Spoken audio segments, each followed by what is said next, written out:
Alright, here we have Ed, one of our instructors, and myself playing some Chi Sao. After a few rolls, I do a Poi Jong technique, followed by Pak Dar and 2 Jet Dars. Next, I'm applying pressure to Ed's Tan Sao and Bong Sao. You can see Ed do a funny runaround from his Bong Sao, trying to relieve the pressure and trap my Fook Sao. I feel it and block for Tan Sao and Bong combination, going to Lop Sao, but he draws his hand back, leaving an opening, so I give him a throat chop, also known as a Beal Sao, following up with a pinning Lan Sao, going to Tan Sao before securing the center line. Here I'm putting pressure on Ed's Bong Sao to see his response. He's responding well by letting the Bong Sao absorb the energy, but then he goes for a Tandar and I lop it. Notice when I performed a lop dar, he tries a Bong Sao. It's important to keep the lopping hand low to lock the hand down so he cannot defend himself.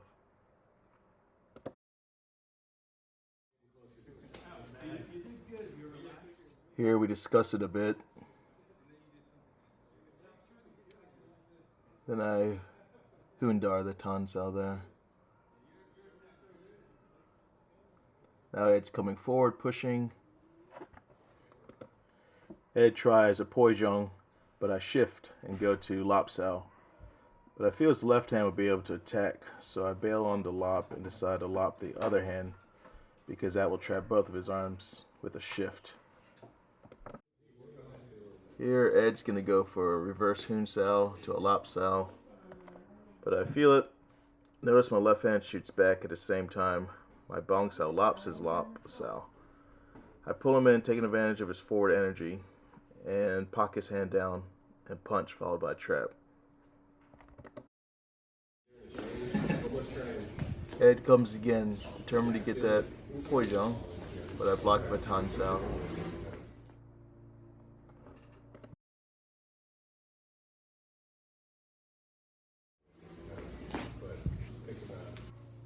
Ed's running, looking for an opening, but his Fook Sao collapses, and that allows me to perform a Wong Germ to his throat, going around to a neck clinch or grab from the first part of the wooden dummy or Mukian Jong form. This is followed by a punch to his nose, and then I remember that Ed's a lawyer, and I decide to open my eyes back up.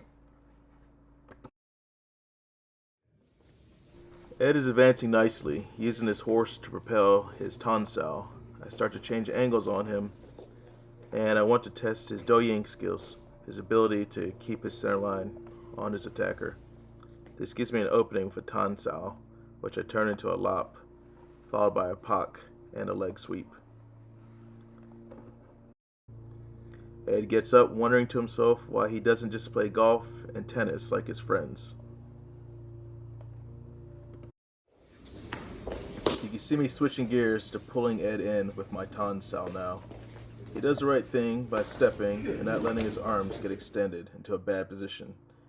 He realizes it's a trap, but it's too late, and I spring it with a Poi Jong, some traps and Fan Saos, and then we're rolling. Now I switch from pulling to pushing Ed's horse. Remember, as a Sifu, my job isn't to beat Ed up. I'm posing questions to him in a Socratic method.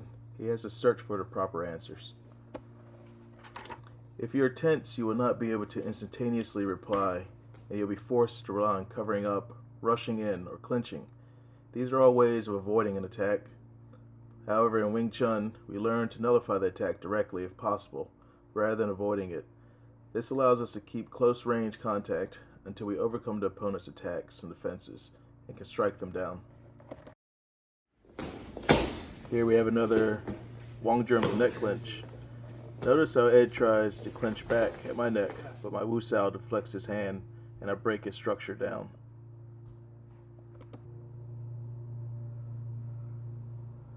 Stand by for a nerd break. I give Ed some forward energy and go to a Lop Sao technique, followed by Poi Jong and then an arm trap.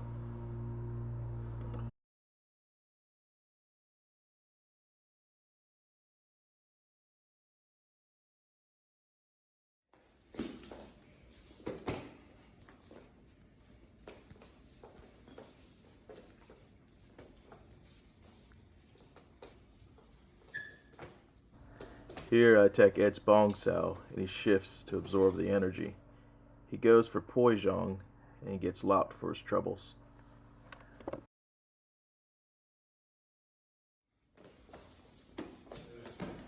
A triple lop Sao is followed by another triple lop Sao with Kwai Germ elbow strikes. Here I want Ed's reaction to pressure and elbows. Do I need to use elbows? No. Does Ed need to learn how to defeat elbows? Yes. Notice the elbow attacks turn into a lop Sao to set up the next elbow attack. This comes from the first section of Bilji.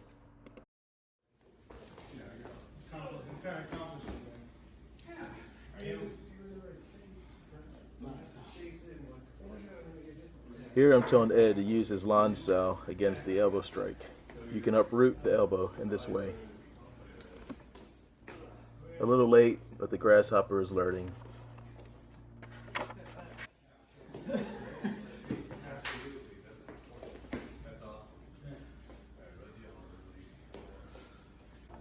Here I probe for weaknesses and feel his Bong Sao going over his Fook Sao. Don't do that.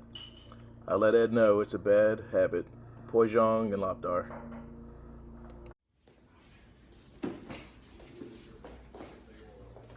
I threaten Ed's inner gate now and pressure him. Another Lop Sao.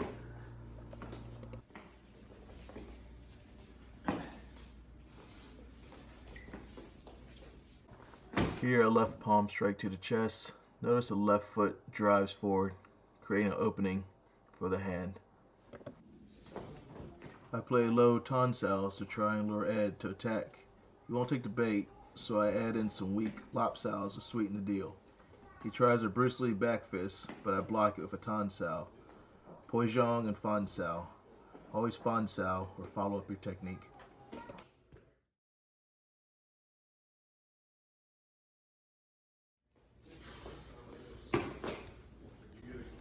A sloppy Lop Sao, followed by some Jut Dars.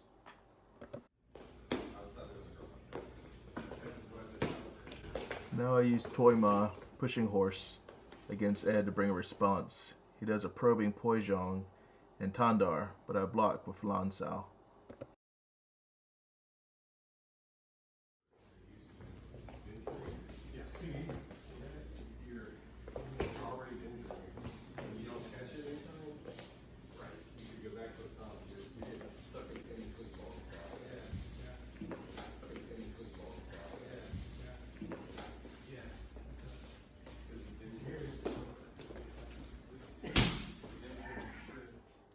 Some running hands from Ed.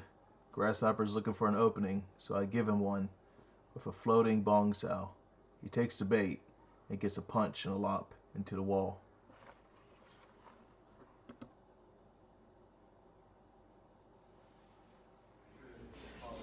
Ed now claims he did that for dramatic effect. Choke, Ed.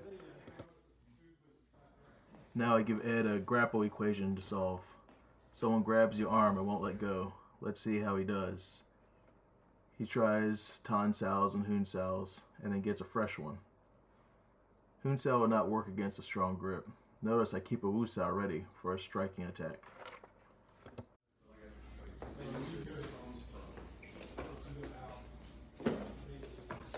We end up revisiting the neck clinch and then a pull with a kick to the groin. The clinch was used to pull him into the kick. Retain what comes in, follow what goes out.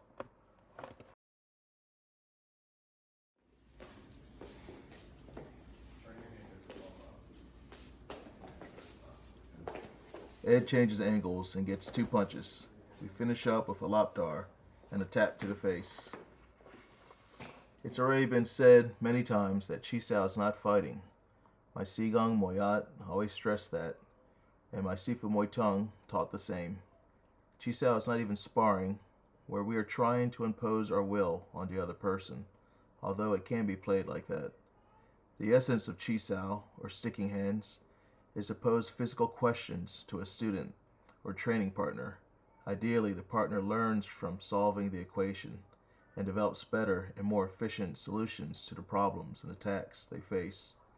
All this knowledge is then programmed into the subconscious through repetition until the responses to attacks are spontaneous, automatic, and immediate, transforming the student into a sharpened weapon.